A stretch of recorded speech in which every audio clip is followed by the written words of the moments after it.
idea is that American schools would be much stronger if we got rid of the grading system. That grades actually hurt students, and teachers are forced to engage in anti-grading, which means they pick out certain students in the class and are required to give about a third of the class C's and a third B's and a third A's as a way of getting rid of supposed grade inflation, which I think is a bogus notion. I would compare grade inflation, which I didn't do in the talk, to Salem, the witches in Salem, that people acted terribly because they were afraid of witches, which were not an actual fear. But grade inflation is similar in that teachers lowball students, give them bad grades because they're afraid of the image of the school. And there is no real such thing as grade inflation, but people respond in fear of it, and then they give students bad grades.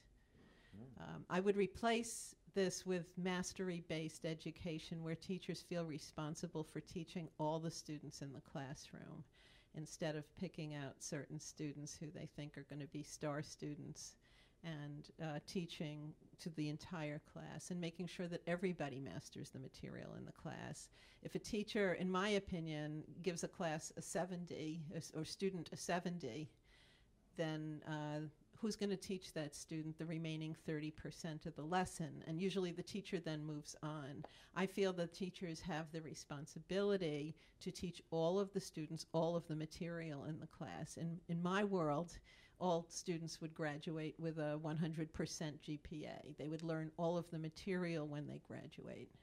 I think with the new technology, we'll be able to allow students to do a lot of their learning on interactive computers, similar to my son's company, which is schoolyourself.org, which is very interactive learning. I think that will be able to help teachers a lot. But I would think the teachers should be teaching again to the whole class, and if there are some students who are struggling, we should follow similarly to the Finnish system in Finland, where a teacher is responsible for the entire class. And if there are students who are not understanding, they bring in additional tutors to the students to get them past whatever that hump is, so that they can then proceed with the class. In addition to tutors, we could use this new technology and have students learn new things on the computer. Now, some people may say, oh, the computer is so impersonal. To them, I say, well, GPS made me realize how wonderful computer learning can be.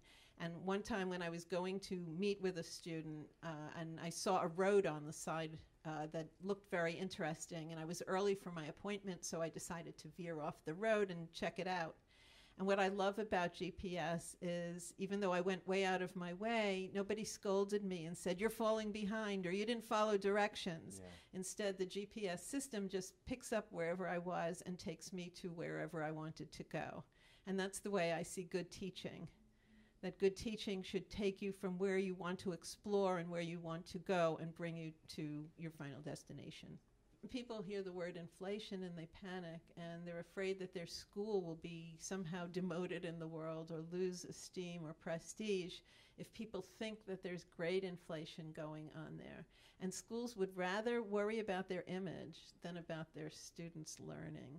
And so they kowtow to this supposed grade inflation, which doesn't exist. I mean, I believe that at the top universities, certainly, students are more qualified than they've ever been. They're able to get these high grades on SATs that were never gotten in earlier years. They do much more studying. They do many more activities than they used to do.